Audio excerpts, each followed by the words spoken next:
اسلام سے پہلے کے حالات دیکھیں نا عورتوں کے بارے میں، تو حیثیت کیا تھی کہ وہ مردوں کی خواہشات پورا کرنے کے لیے کھلونا تھیں۔ عورتیں دن رات مردوں کی خدمت کرتی، محنت مزدوری بھی عورتیں کرتی، اور جو کچھ کماتی وہ مردوں کو دے دیا کرتی، مگر وہ ظالم مرد ان عورتوں پر کچھ بھی خرچ نہ کیا کرتے، عورتوں کو جانوروں کی طرح مارتے پیٹتے تھے، ذرا ذرا سی بات پر عورتوں کے کان، آنکھ اور ناک کاٹ دیا کرتے تھے، عورتوں کو دردناک سزائیں دے کر قتل کر دیا کرتے۔ باپ کے مرنے کے بعد جس طرح اس کے لڑکے جائیداد کے مالک ہو جاتے تھے، اس طرح اپنے باپ کی بیوی یعنی اپنی ماں کے بھی مالک ہو جاتے تھے۔ معاذ اللہ اپنی ماں کو لونڈی بنا کر رکھتے تھے۔ اللہ اکبر، عورتوں کو ان کے ماں باپ، بھائی بہن، شوہر کی میراث میں کوئی حصہ نہیں ملتا تھا، عورتیں کسی چیز کی مالک نہیں ہوتی تھیں۔ عرب کے بعض قبیلوں میں تو یہ ظالمانہ دستور تھا کہ بیوہ ہو جانے کے بعد عورتوں کو گھر سے باہر نکال کر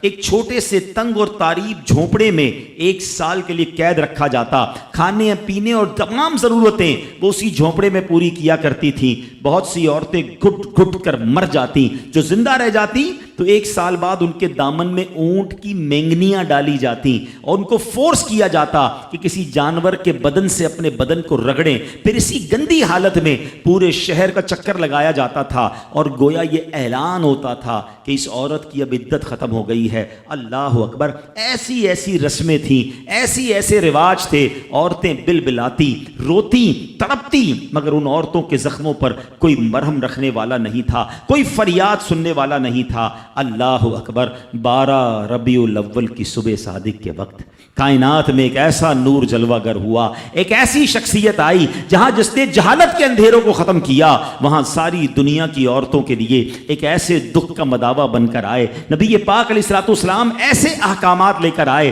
اتنی پیاری شریعت اور مذہب لے کر آئے جس میں اللہ کے دین نے عورتوں کو ایسا مقام عطا کیا کہ سبحان اللہ، عورتوں کی قسمت کا ستارہ چمک اٹھا۔ اسلام کی بدولت ظالم مردوں کے ظلم و ستم سے کچلی اور روندی ہوئی عورتوں کا درجہ اس قدر بلند ہوا کہ عورت معاملات زندگی اور موت کے ہر مرحلے پر عورت کو باوقار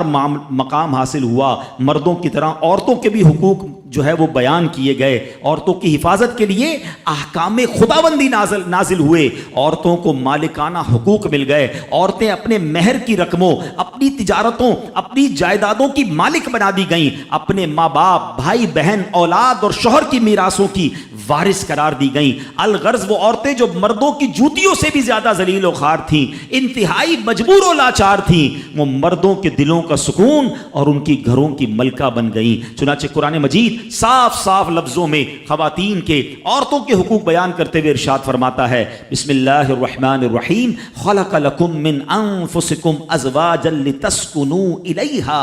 وجعل بینکم مودۃ ورحمہ۔ قرآن کہتا ہے، ترجمہ کنز الایمان، تمہارے لیے تمہاری ہی جنس سے جوڑے بنائے کہ ان سے آرام پاؤ اور تمہارے آپس میں محبت اور رحمت رکھی۔ اب کوئی مرد نہ عورتوں کو مار پیٹ سکتا ہے، نہ ان کو گھروں سے نکال سکتا ہے، اور نہ کوئی ان کے مال و اسباب یا جائیدادوں کو چھین سکتا ہے، بلکہ ہر مرد پر مذہبی طور پر عورتوں کے حقوق ادا کرنے لازم ہیں۔ اللہ اکبر، گویا اسلام نے ظلم کا دروازہ بند کر دیا، کبھی ماں کے روپ میں، کبھی بیٹی کے روپ میں، کبھی بہن کے روپ میں، تو کبھی زوجہ کے روپ میں۔ اللہ اکبر، عورت کو ایک ایسا مرتبہ عطا فرما دیا کہ عورت